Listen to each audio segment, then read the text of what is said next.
आप देख रहे हैं प्राइम टीवी, सच साहस सरोकार।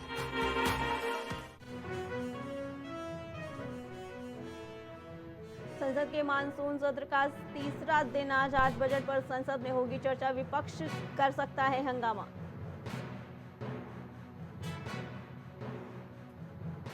नीट यूजी परीक्षा दोबारा नहीं, आज से काउंसलिंग शुरू। मामले पर सुप्रीम कोर्ट ने दिया आदेश, कहा लीक से पूरी परीक्षा की पवित्रता प्रभावित नहीं। आगरा में ताजमहल पर जलाभिषेक की मांग, आगरा कोर्ट ने स्वीकार की याचिका। सावन में जलाभिषेक की मांग। नेता विपक्ष राहुल गांधी से मिलेंगे किसान नेता। संयुक्त किसान मोर्चा, किसान मजदूर मोर्चा के प्रतिनिधि मिलेंगे आज 11:30 बजे। यूट्यूबर एल्विश यादव से ईडी ने की 7 घंटे पूछताछ। कोबरा कांड में मशहूर यूट्यूबर से पूछताछ की गई। महंगी गाड़ियों, विदेश यात्राओं से सवाल उठाए।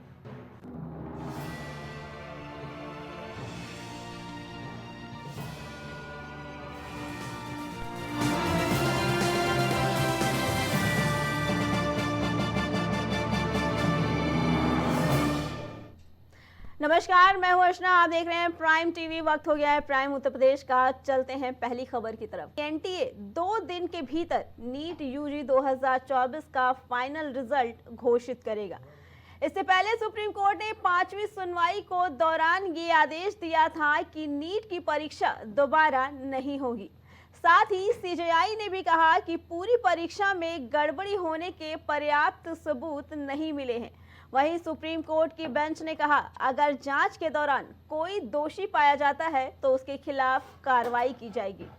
ऐसी स्थिति में उसे एडमिशन नहीं मिलेगा। वहीं अदालत ने नीट से जुड़ी 40 याचिकाओं पर सुनवाई पूरी कर ली और अंतिम फैसला सुरक्षित रख लिया। फिलहाल नीट की काउंसलिंग आज से शुरू हो रही है।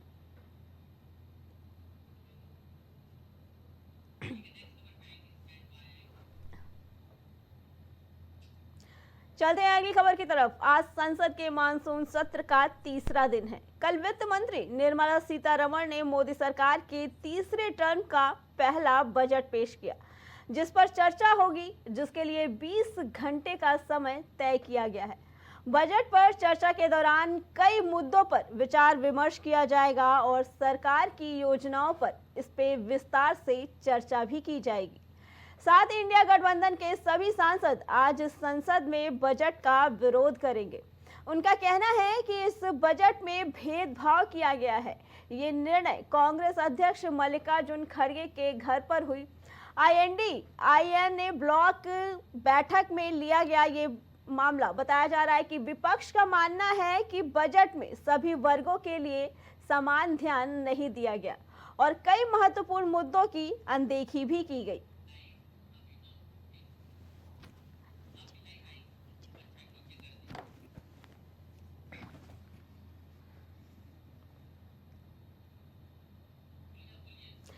इसी खबर पे हमारे संवाददाता अभिनव हमारे साथ जुड़ चुके हैं। अभिनव, कल बजट पेश हुआ। एक तरफ जहां सत्ता पक्ष इस बजट को लेकर खुश था, तो वहीं विपक्ष इस पर जमकर हमला भी कर रहा है। क्या कुछ कहना है इसके बारे में आपका? बिल्कुल अर्चना, देखिए कल वित्त मंत्री निर्मला सीतारमण ने सदन में बजट पेश किया। मोदी सरकार के तीसरे कार्यकाल का यह पहला बजट है। सत्ताधारी पार्टी बीजेपी और उसके सहयोगी दल एनडीए के जो भी हैं, वो जहां एक और इस बजट को अमृतकाल का बजट बता रहे हैं और हर वर्ग को ध्यान में रखते हुए यह बजट बनाया गया है, ऐसा बता रहे हैं। वहीं विपक्ष जो है लगातार इस बजट पे सरकार को घेरने का काम कर रहा है। कांग्रेस के तमाम नेताओं ने कहा कि यह बजट सिर्फ कॉपी पेस्ट है और इसमें ज्यादातर जो ध्यान है वो आंध्र प्रदेश और बिहार को दिया गया है, क्योंकि नीतीश कुमार और चंद्रबाबू नायडू के समर्थन से एनडीए की सरकार चल रही है। तो दोनों बैसाखियों को मजबूत करने के लिए केंद्र सरकार ने अत्यधिक जो बजट था उन दोनों राज्य को ही दे दिया है और इसको लेकर लगातार देखिए सियासत जारी है। आज की बात करें तो कल जो बजट आया तो वो चर्चा का विषय ये रहा कि इसमें आंध्रा और बिहार को काफी तवज्जो दिया गया है। क्या कुछ लग रहा है आपको कि ये भाजपा की तरफ से ये उनकी मजबूरी है कि उन्हें ये क्योंकि बिहार और आंध्रा कहीं ना कहीं ये मांग कर रहे थे कि उनके राज्य को विशेष राज्य का दर्जा दिया जाए, जिसे मना कर दिया गया, लेकिन बजट में उनके लिए तो जैसे कुबेर का खजाना ही खुल गया। तो ये क्या कुछ चुनाव के नतीजों की वजह से था जिसकी वजह से मोदी सरकार को इस चीज का भी ध्यान रखना था कि जिनके सहारे उनकी सरकार बनी है वो कहीं नाराज ना हो जाए? बिल्कुल देखिए, तमाम सियासी समीकरणों का ध्यान रखा गया है और उसको जी। देखते ही ये बजट जो है आंध्र और बिहार को दिया गया है।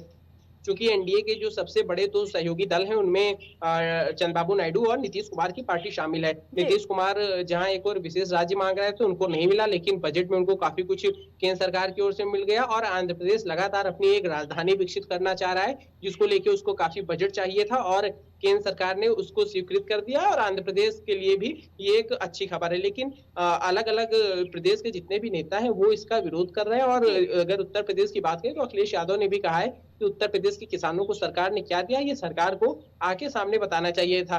बहरहाल आज सदन में जो इंडिया गठबंधन के तमाम नेता हैं, कांग्रेस, समाजवादी पार्टी, ये सभी आज जो है काफी विरोध कर सकते हैं बजट पे। और कल कांग्रेस अध्यक्ष मल्लिकार्जुन खड़गे के आवास पे इंडिया गठबंधन की बैठक हुई। इस बैठक में शरद पवार शामिल थे, इसके अलावा आम आदमी पार्टी से तमाम नेता मौजूद थे, संजय सिंह मौजूद थे। और ऐसे कयास लगाया जा रहा है कि आज सदन में काफी जबरदस्त हंगामा देखा जा सकता है इस बजट के ऊपर। और कांग्रेस और तमाम इंडिया गठबंधन के सहयोगी दल जो हैं वो आज इस बजट को लेकर सदन में हंगामा कर सकते हैं। और चूंकि यह बजट इस मोदी सरकार के तीसरे कार्यकाल का पहला बजट है और जो उनके सहयोगी दल थे उन दोनों को काफी ध्यान दिया गया है, उनके प्रदेश को काफी बजट दिया गया है, तो इससे लगातार विपक्ष का एक खेमा नाराज जरूर है और लगातार बता रहा है कि ये इन्होंने अपने सहयोगी दलों को साधने के लिए ऐसा बजट लाया है। और यह बजट सिर्फ कॉपी पेस्ट है, इसमें कोई भी अत्यधिक कोई ऐसी चीज नहीं है जिससे किसानों को, मजदूरों को या आम आदमी को सीधे फायदा पहुंच सके। बहरहाल देखने वाली बात है कि आज सदन में क्या कुछ हंगामा होता है। बजट पर चर्चा होनी है और विपक्ष के तमाम नेता जो हैं वो आज सदन में सरकार को घेरते हुए नजर आने वाले हैं। जी अभिनव, देखा गया कि कल बजट में हर वर्ग के लिए कुछ ना कुछ आया है, चाहे युवाओं के लिए हो, महिलाओं के लिए हो, किसानों के लिए भी आया है। तो क्या लगता है आपको विपक्ष किन किन पॉइंट्स को लेके मुद्दा बना सकता है सरकार को घेरने के लिए?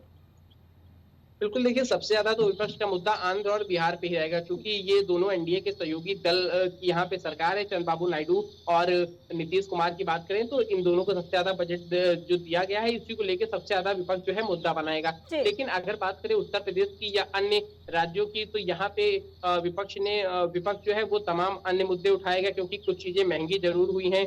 अगर हम प्लास्टिक की बात करें वो महंगा हुआ है, इसके अलावा कई तमाम चीजें हैं जो इस बजट में महंगी हुई हैं। सोलर का जो सिस्टम होता है, पूरा सोलर सेल वगैरह है, वो भी महंगा हुआ है। और इस तरह के जो बजट है इससे क्या किसानों को कोई सीधे तौर पे फायदा पहुंच पाया, क्या मजदूरों को फायदा पहुंच पाया? कल हमने देखा कि शेयर बाजार और जो है वो तुरंत उसमें काफी गिरावट आई बजट आने के बाद। तो ऐसा क्या है कि जिससे शेयर बाजार में गिरावट आ गई है?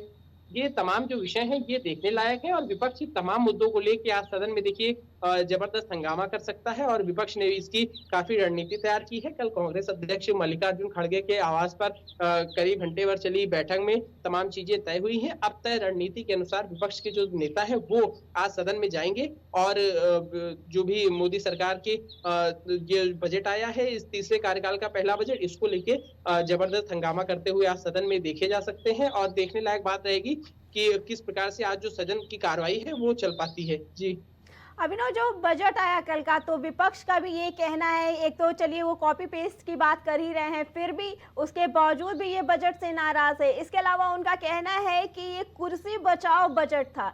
क्या लगता है आपको कि भाजपा सरकार ने बहुत सोच समझ के ये बजट बनाया है, जिसमें हर वर्ग का ध्यान भी रखा गया है और अपने हिसाब से उन्होंने चीजों की अनदेखी भी की है?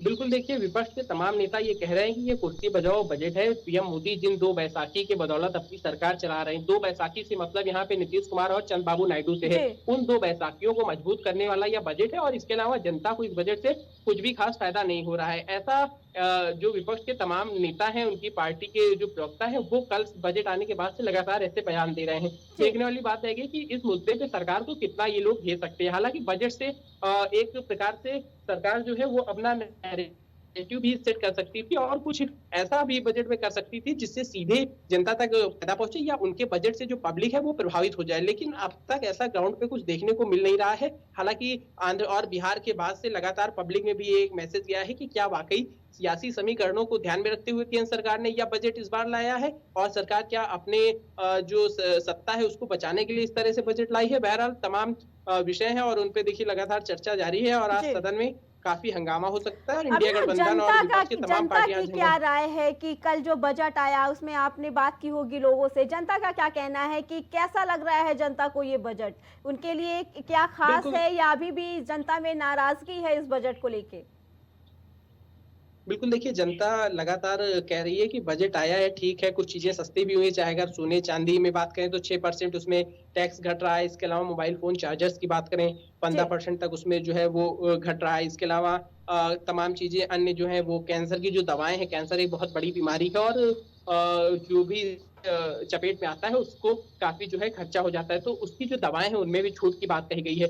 तो जनता जरूर इन सब बातों पे सरकार से खुश है, लेकिन दूसरी ओर जनता ये भी कह रही है कि जो इनकम टैक्स का दायरा था, उसमें इनकम टैक्स में कितना इन्होंने कम किया है, क्या इनकम टैक्स जो पहले चल रहा था वही वाली प्रणाली अभी भी लागू है? जी। क्योंकि आयकर विभाग का जो 1961 का नियम है उसके तहत हालांकि निर्मला सीतारमण ने कहा है कि आने वाले 6 महीने में इसमें हम विचार करके बदलाव भी कर सकते हैं। तो ऐसी तमाम बातें हैं जिसको लेके पब्लिक में भी हर तरह की चीजें देखी जा रही हैं। कुछ जनता है जो इससे काफी खुश संतुष्ट नजर आ रही है, वहीं कुछ लोग हैं वो निराश हुए। उनका कहना है कि खेती किसानी को, मजदूरों को इस बजट से सीधा कोई फायदा नहीं पहुंच पाया है। पुरानी पेंशन का मुद्दा बहुत जबरदस्त तरीके से इस बजट के बाद उछल रहा है। लोगों को आशा थी कि पुरानी पेंशन बहाली के लिए भी कुछ सरकार इस बजट में कर सकती है, लेकिन वो अब तक इस बजट में होता हुआ दिखाई नहीं दिया है। बहरहाल अब देखने वाली बात है कि आज सदन में क्या कुछ हंगामा देखने को मिलता है। जी अर्चना। अभिनव, जो मेन मुद्दा इस बार रहा युवाओं को लेके कि युवाओं नाराज थे, इसी वजह से भाजपा ने जो अपना हार देखा वो इसी वजह से हुआ। क्या कुछ लगता है कि इस बजट में युवाओं के लिए जो आया है, युवाओं का क्या कहना है कि वो खुश हैं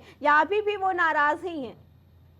बिल्कुल देखिए, युवाओं को सरकार ने खुश करने की कोशिश की है, जी नौकरी के साथ, रोजगार के साथ देखिए कौशल पे भी उनके काम करने की बात की है। जो कांग्रेस ने अपने न्याय पत्र में इंटर्नशिप पेड की बात कही थी, जी उसको कुछ हद तक इस बजट में मोदी सरकार अपने इस बजट में भुनाने की कोशिश की है और कांग्रेस ने इसलिए कहा भी कि ये तो हमारी जो हमारा न्याय पत्र था उसको कॉपी किया गया है। हालांकि युवाओं को बहुत सरकार इस बजट से खुश करना चाहती थी, उनको काफी ध्यान में रखे हुए यह बजट बनाया गया है, ऐसा कहा जा सकता है, क्योंकि युवा जो थे वो इस चुनाव में काफी नाराज थे। चाहे पेपर लीक का मुद्दा रहा हो, चाहे रोजगार का मुद्दा रहा हो, इन तमाम मुद्दों को लेकर सरकार की काफी छवि खराब हुई थी और जी बजट के माध्यम से एक बार फिर से युवाओं को अपने पक्ष में लाने के लिए सरकार ने तमाम कोशिश की है। लेकिन अब युवाओं को सरकार कितना खुश कर पाई या नहीं कर पाई, ये धीरे धीरे पता चलेगा। हालांकि अभी भी युवाओं में मिली जुली प्रतिक्रिया आ रही है। कुछ युवा हैं वो खुश हैं, लेकिन कुछ अभी भी नाराज हैं। उनका कहना है कि रोजगार धरातल पे नहीं है, पेपर लीक हो रहे हैं। सरकार आपको इन तमाम चीजों पे ध्यान देकर नौकरी भर्तियां निकालनी चाहिए। जी। ठीक है अभिनव, आपका बहुत बहुत धन्यवाद हमारी चर्चा में शामिल होने के लिए।